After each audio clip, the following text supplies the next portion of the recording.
प्यारे बच्चों, सुप्रभात। आज हम लोग हिंदी साहित्य के अंतर्गत राम वृक्ष बेनीपुरी, जो कि एक क्रांतिकारी साहित्यकार, कुशल पत्रकार, सफल संपादक हैं, उनके द्वारा लिखे गए शीर्षक बूढ़ा कुत्ता का अध्ययन करने जा रहे हैं।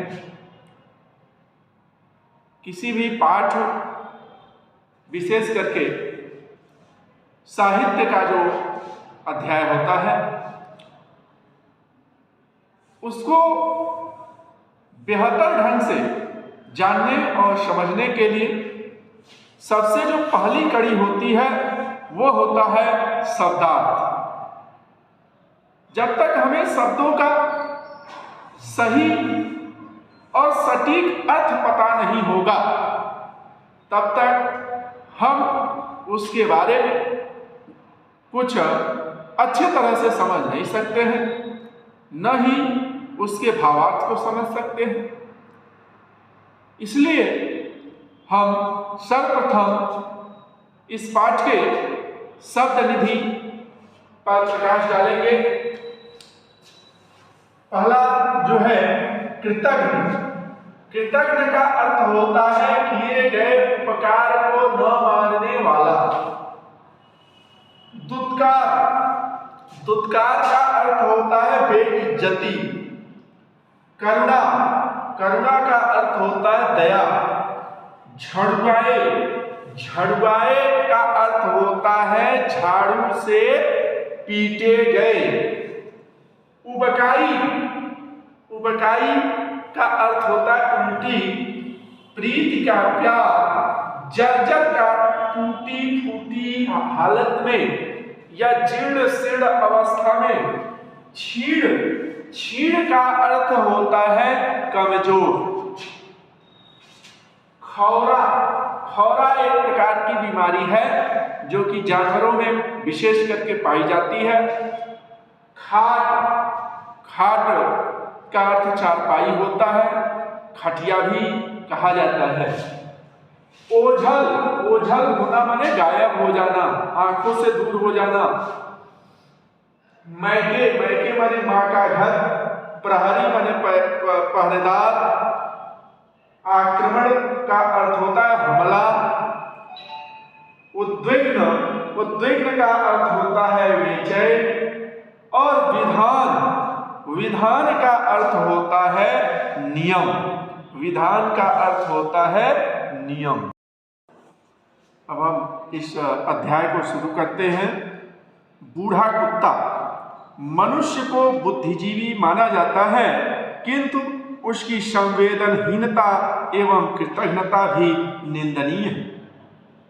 आप बुद्धिजीवी हैं, इसका मतलब ये नहीं है कि आप जो भी नैतिक और अनैतिक कार्य करते जाएंगे, समाज उसको आपके बुद्धिजीवी होने की वजह से क्षम्य कर देगा। ऐसा नहीं है।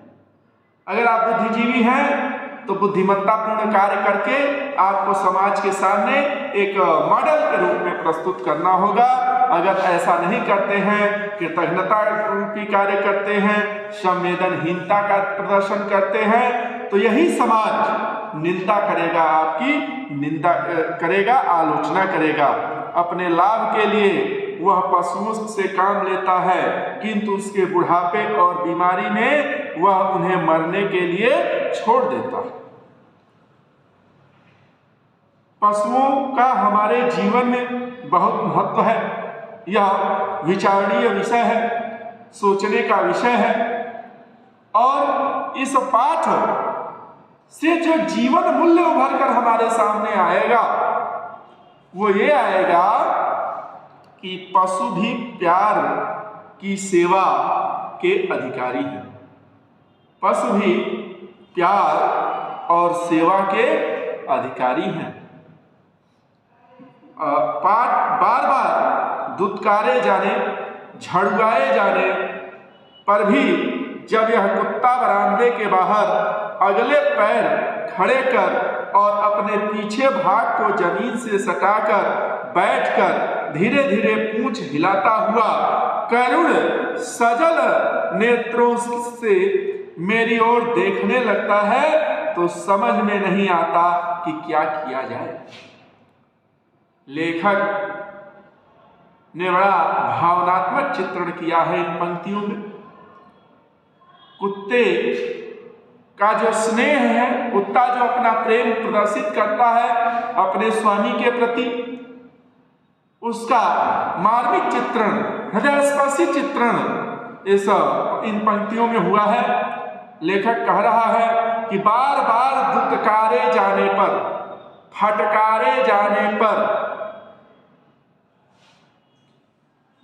बेइज्जती किए जाने पर भी जब जो कुत्ता है, और इतना ही नहीं, झाड़ुआए जाने पर, झाड़ू से पीटे जाने पर भी जब यह कुत्ता बरामदे के बाहर अगले पैर खड़े करके और पिछले भाग को जमीन से सटाकर बैठकर धीरे धीरे पूंछ हिलाता हुआ करुण माने दया और सजल नेत्र, नेत्र कैसे हैं उसके?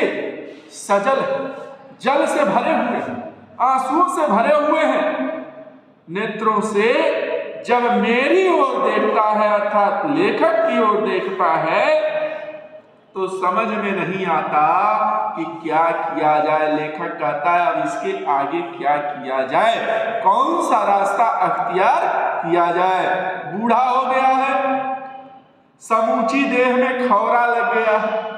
खौरा एक प्रकार की बीमारी है जो जानवरों में पाई जाती है, जिसमें शरीर के सारे बाल गिर जाते हैं, झड़ जाते हैं, जिसे अपने ही पंजों से खरौद करौद कर बदन पे घाव कर लिए हैं। और कुछ जानवर ही नहीं, इंसान के अंदर भी यह स्वभाव पाया जाता है कि जहाँ खुजली होती है इंसान या उसे बार बार खुजलाता है, और खुजलाते खुजलाते एक समय ऐसा आता है कि वहाँ घाव बन जाता है। तो कुत्ता तो आखिर है कुत्ता ही, जितनी खुजली होती है उसे वो अपने पैरों से, पंजों से खुजलाता है और खुजला करके अंततः वह खुजली घाव में बदल गई है। इसका पेट भी खराब हो गया है, आसपास गंदा करता रहता है, शरीर से बदबू निकलती रहती है, ऐसी कि उबकाई आ जाए। इसके शरीर से बदबू निकलती है, दुर्गंध निकलती है, पेट इसका खराब हो गया है और इस तरह की दुर्गंध आती है कि उबकाई आ जाए। उबकाई आने का अर्थ मैंने पहले बता दिया है, उल्टी होना। तो यानी बुढ़ापा के सारे लक्षण जो होते हैं वो कुत्ते में दिखाई दे रहे हैं। फिर भला इसे कौन बरामदे में बैठने दे, घर में आने दे। ज्यों ही वह इस ओर बढ़ा कि हर मुंह से दुत्कार फटकार बरसने लगती है। जैसे ही बूढ़ा कुत्ता जिसको खौरा हो गया है, जिसका लीवर फंक्शन डिस्टर्ब हो गया है, वह कहीं भी गंदगी फैला देता है, जिसके शरीर से दुर्गंध आती है, जिस गली में जाता है, जिस घर में जाता है, जिस दरवाजे से अंदर जाता है, वहीं से इसकी दुत्कार फटकार शुरू हो जाती है, इसकी बेइज्जती शुरू हो जाती है। तो भी यह नहीं मानता। फिर तो इस पर झाड़ू से, छड़ी से, खड़ाऊ से, जूतों से भी मार पड़ने लगती है।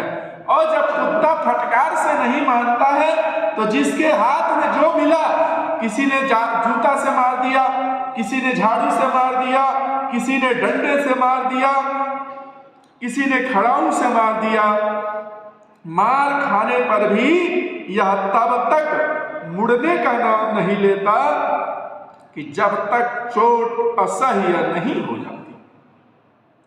यह भी पक्का इरादा करके चलता है, हल्के फुल्के हमले से डर कर भागने वालों में नहीं। यह तभी अपना कदम पीछे हटाता है जब मार असहनीय हो जाए, सहने से परे हो जाए, सहने की क्षमता जब जवाब दे दे तब ये वहां से वापसी करता है। वरना एक निश्चित लक्ष्य बना करके अपने लक्ष्य को पाने के लिए आगे बढ़ता रहता है, तब कूं कूं करता यह बरामदे के नीचे तो उतर जाता है, किंतु वहां से भागने का नाम नहीं लेता। यह बैठ जाता है और लगता है टुकुर टुकुर मेरा मुंह देखने। टुकुर टुकुर जो है, टुकुर टुकुर का अर्थ होता है एकटक दृष्टि से अपने स्वामी अर्थात लेखक की ओर देखने लगता है। असहाय स्थिति में अपने को पाता है और असहाय नजर से मालिक की ओर देखता है। एक मित्र ने कहा, कुचिला खिला दीजिए मर जाएगा।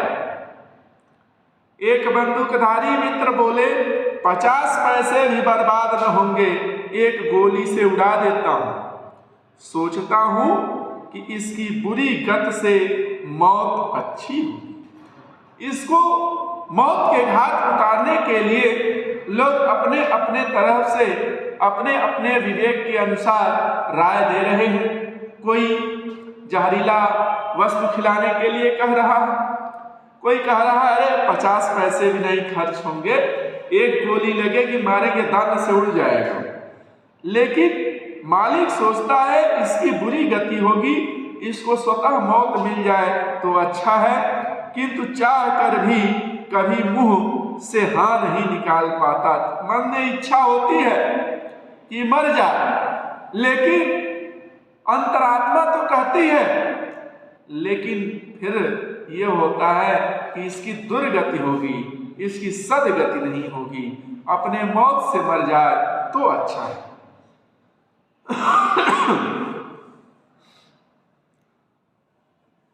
किंतु चाहकर भी मुंह से कभी हाँ नहीं निकाल पाता। बहुत दिनों से हमारे घर में है यह, इसका जन्म कहाँ हुआ पता नहीं, इसका बचपन भी कहाँ बीता इसकी खबर नहीं। एक दिन गर्मी की दोपहरिया में एक मोटा ताजा पिल्ला मेरे घर में न जाने कब घुस आया और खाट के नीचे लेट गया। वह थका था, गर्मी से परेशान था, खाट के नीचे ठंडी जमीन उसे सुखद लगी, आरामदायक लगी और वह चुपचाप लेट गया और जोरों से हाँफने लगा। मैं खाट पर चैत की दोपहरिया की झपकी ले रहा था। लेखक उस खाट पर सोए थे, वह खाट के नीचे आया, बैठ गया। चैत की दोपहरिया में उसे खाट के नीचे सुखद लगा, आरामदेह लगा और वह जोरों से हाँफने लगा। एक समान ताल से निकलने वाली हाँफने की आवाज से मेरी आंखें क्या हुई, खुल गई। एक समान गति से उसके जब हाँफने की आवाज निकली तो लेखक की निद्रा भंग हुई। इधर उधर देखा, कुछ नहीं। खाट के नीचे देखा तो सबसे पहले नजर इसकी चमचमाती आंखों पर पड़ी। उस दिन भी इसकी आंखों में ऐसी ही सजलता और करुणा पाई गई। जो स्थिति आज है, उस दिन जब ये छोटा था, आया था, छोटा का मतलब बूढ़ा नहीं था, युवा अवस्था आया था, कहीं से इस खाट के नीचे दौड़ते घूमते चलते हुए, उस समय भी इसकी आंखें ऐसे ही सजल थी, ऐसे ही करुणा इसकी आंखों में दिख रही थी जैसे आज दिख रही थी। इसकी शरीर धूल धूसरी, पूरे शरीर पर धूल मिट्टी लगी हुई थी। इसके बदन पर दांत के कई दाग थे। इसके बदन पर दांत के कई दाग थे। एक बार या पुनः मैं स्पष्ट कर देना चाहता हूं, कई बार कक्षाओं में कर भी चुका हूं, बदन और वदन सब भिन्नार्थक हैं, सुनने में समान होते हैं लेकिन अर्थ अलग होता है। बदन मीन्स शरीर होता है, कंप्लीट बॉडी। बदन मीन्स शरीर और वदन मीन्स मुख होता है। वदन का अर्थ मुख होता है, या ध्यान देने योग्य बात है। तो इसके लेखक करा, इसके बदन पर दांत के कई दाग थे जिनसे ताजा खून टपक रहा था। अतु अतु कहकर बुलाया, इसकी करुण आंखें आनंद से चमक उठी। जिस आंख में करुणा के दर्शन हो रहे थे, उन आंखों में आनंद छलक आया। कब? जब अतु अतु कह करके उस कुत्ते को बुलाया गया।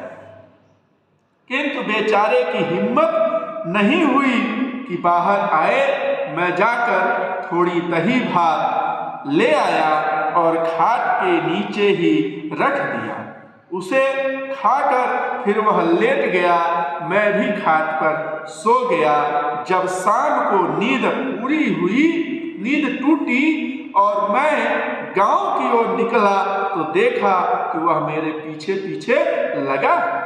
अपनी अधिकार सीमा के अंदर एक अपरिचित को देखकर गांव के कुत्ते भौंकने लगते हैं। यह बड़ा ही प्राकृतिक नियम है कि कुत्ते को देख के कुत्ते भौंकते। तो जो दूसरे कुत्ते थे ये सोचे कि ये नया मेहमान कहां से आ गया है हमारी एरिया में, ये नया अधिकारी कहां से आ गया है हमारे क्षेत्र में। भौंकने लगे। एक दो इसकी ओर टूटे भी। जब ये टूटते तो मेरे पांवों के बीच में आ जाता। मैं उन्हें दुत्कार देता, उन्हें खदेड़ देता, फटकार देता। किंतु धीरे धीरे इसने इस प्रकार उनसे दोस्ती गांठ ली, यह उनमें से एक हो गया।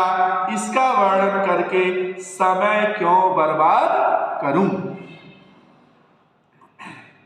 अच्छा भोजन, घर भर का प्यार और सुरक्षा पाकर थोड़े ही दिनों में यह एक अच्छा खासा कुत्ता बन गया। रोए चिकने हो गए, बदन के जो दाग थे दांतों के वे भी मिट गए। जिसे कभी सुरक्षा चाहिए थी वही मेरे घर आंगन का पहरेदार बन गया, रखवाला बन गया। और जो कुत्ते उस दिन इस पर भौंक रहे थे उन्होंने भी उसे सरदार मान लिया और संकोचशील पिलपिला किशोर एक प्रगल्भ सबल युवक बन गया। आज के लिए इतना ही। इसके आगे का जो अंश है वो कल की वीडियो में पढ़ाया जाएगा। Okay, thanks.